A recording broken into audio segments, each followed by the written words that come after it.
بسم اللہ الرحمن الرحیم۔ السلام علیکم ناظرین۔ آج کے دور جدید میں ہر کوئی سنگل روم کی خواہش کرتا ہے، چاہے سفر میں ہوتے ہوئے باہر کسی ہوٹل میں رکنے کی بات کی جائے یا پھر گھروں میں رات کو سونے کی بات کی جائے۔ ہر کوئی اس بات پر خوش ہوتا ہے کہ اس کا اپنا الگ سے ایک کمرہ ہو۔ رات اکیلے گزارنے اور اکیلے سفر کرنے کے بارے میں ہم آپ کو حضور نبی کریم صلی اللہ علیہ وآلہ وسلم کے فرمان بتانے جا رہے ہیں۔ ہم آپ کو اکیلے رات بسر کرنے کے بارے میں بھی اسلامی تعلیمات کی روشنی میں معلومات فراہم کریں گے۔ محترم ناظرین، اللہ تبارک و تعالیٰ نے قرآن مجید میں حضرت موسیٰ علیہ السلام، حضرت خضر علیہ السلام اور حضرت ذوالقرنین علیہ السلام کے سفروں کا ذکر فرمایا ہے۔ یاد رہے کہ سفر کے دوران انسان کو جہاں بہت کچھ سیکھنے کا موقع ملتا ہے، وہیں پر اس کو مختلف اتار چڑھاؤ کا سامنا بھی کرنا پڑتا ہے۔ حدیث پاک سے یہ بات سامنے آئی ہے کہ انسان کو بلا ضرورت سفر سے گریز کرنا چاہیے۔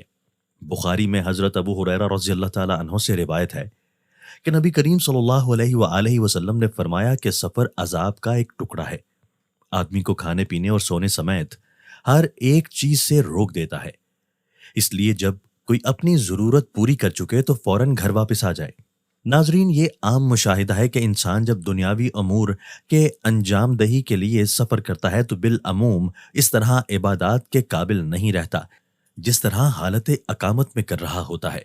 لیکن نبی کریم صلی اللہ علیہ وآلہ وسلم نے مسافر کو یہ بشارت سنائی ہے کہ اس کو اقامت کے دوران کی جانے والی عبادت کا ثواب سفر میں بھی ملتا رہتا ہے، جیسا کہ صحیح بخاری میں ابو موسیٰ رضی اللہ تعالی عنہ سے روایت ہے کہ نبی کریم صلی اللہ علیہ وآلہ وسلم نے فرمایا کہ جب بندہ بیمار ہوتا ہے یا سفر کرتا ہے تو اس کے لیے تمام عبادات کا ثواب لکھ دیا جاتا ہے جنہیں اقامت یا صحت کے وقت یہ کیا کرتا تھا۔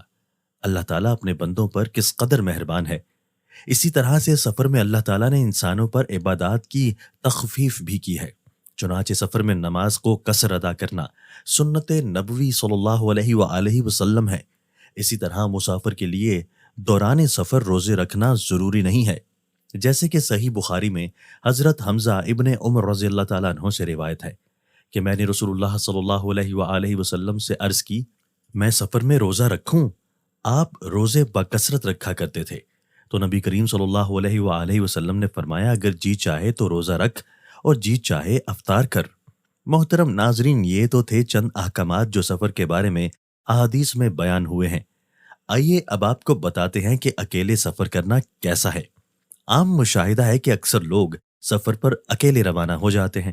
انسان کو زیادہ تر کوشش کرنی چاہیے کہ سفر میں اس کے ساتھ کوئی نہ کوئی ساتھی موجود ہو، اور اس کو اکیلے سفر کرنے سے ممکن حد تک گریز کرنا چاہیے، کیونکہ اس بارے میں صحیح بخاری میں عبداللہ بن عمر رضی اللہ تعالیٰ عنہ سے روایت ہے کہ نبی کریم صلی اللہ علیہ وآلہ وسلم نے فرمایا کہ جتنا میں جانتا ہوں، اگر لوگوں کو بھی اکیلے سفر کی برائیوں کے متعلق اتنا علم ہوتا تو کوئی سوار رات میں اکیلا سفر نہ کرتا۔ ناظرین، اب خود ہی اندازہ لگائیں کہ رات کا سفر کرنا کس حد تک خطرناک ہو سکتا ہے، اور حضور اکرم صلی اللہ علیہ وآلہ وسلم نے کن الفاظ میں انسان کو رات کے سفر سے خبردار فرمایا ہے۔ اس لیے ضروری ہے کہ رات کے سفر سے بچا جائے، خاص طور پر رات کو اکیلے سفر نہ کیا جائے۔ یہ بات تو عام ہے جس میں مرد اور عورت دونوں شامل ہیں، لیکن صرف عورتوں کی بات کی جائے تو ان کے لیے خاص طور پر تاکید ملتی ہے۔ یاد رہے کہ عورتوں کو بھی کئی مرتبہ رشتہ داروں سے ملاقات، علاج یا کسی ضروری کام سے سفر پر نکلنا پڑتا ہے۔ احادیث مبارکہ سے یہ بات واضح ہوتی ہے کہ عورتوں کو مردوں سے بھی کہیں بڑھ کر اکیلے سفر سے اجتناب کرنا چاہیے، اس لیے کہ یہ بات فتنے کا باعث بن سکتی ہے اور ان کی عزت و ناموس کو بھی خطرہ لاحق ہو سکتا ہے، جیسا کہ صحیح بخاری میں حضرت عبداللہ بن عباس رضی اللہ تعالیٰ عنہ سے روایت ہے کہ نبی کریم صلی اللہ علیہ وآلہ وسلم نے فرمایا، کوئی عورت اپنے محرم رشتہ دار کے بغیر سفر نہ کرے، اور کوئی شخص کسی عورت کے پاس اس وقت تک نہ جائے جب تک وہاں کوئی محرم موجود نہ ہو۔ ایک شخص نے پوچھا، یا رسول اللہ صلی اللہ علیہ وآلہ وسلم، میں فلاں لشکر میں جہاد کے لیے نکلنا چاہتا ہوں، لیکن میری بیوی کا ارادہ حج کا ہے۔ تو نبی کریم صلی اللہ علیہ وآلہ وسلم نے فرمایا، تو اپنی بیوی کے ساتھ حج کو جا۔ ناظرین، یہاں ہماری بہنوں کو غور کرنے کی ضرورت ہے، جو کہ بے دھڑک کسی بھی کام سے گھر سے باہر چلی جاتی ہیں اور محرم ساتھ نہیں ہوتا۔ اس لیے عورتوں کو خصوصیت کے ساتھ اس بات کا اہتمام کرنا چاہیے۔ رات کی بات تو بہت دور ہے، عورت کو دن میں بھی اکیلے سفر کی اجازت نہیں ہے۔ سفر کے حوالے سے چند مزید احکام پر بھی بات کریں گے، لیکن اس سے پہلے آپ کو اکیلے رات بسر کرنے کے بارے میں بتاتے ہیں۔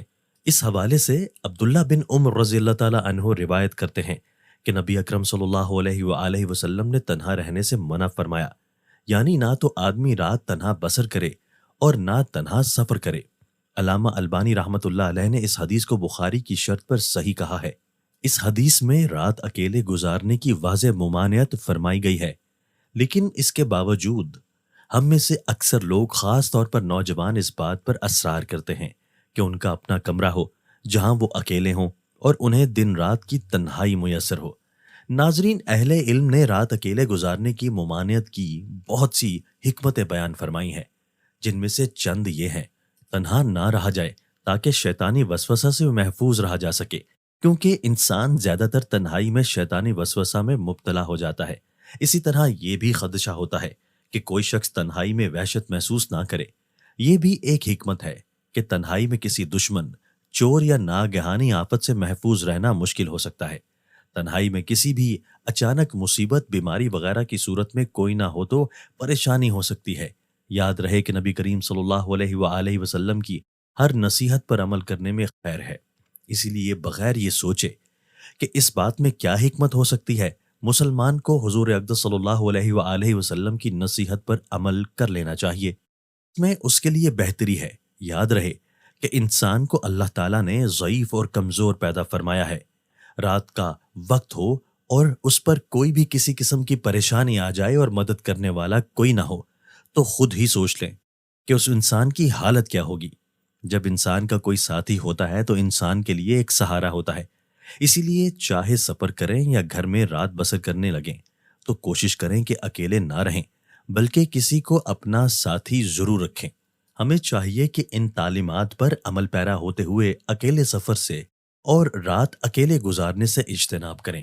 اللہ تبارک و تعالیٰ سے دعا ہے کہ اللہ ہمیں سفر اور حضر میں حضور صلی اللہ علیہ وآلہ وسلم کی سیرت و تعلیمات کو مد نظر رکھنے کی توفیق عطا فرمائے، اور اللہ سے یہ بھی دعا ہے کہ اللہ ہمیں دین کی سمجھ نصیب فرمائے۔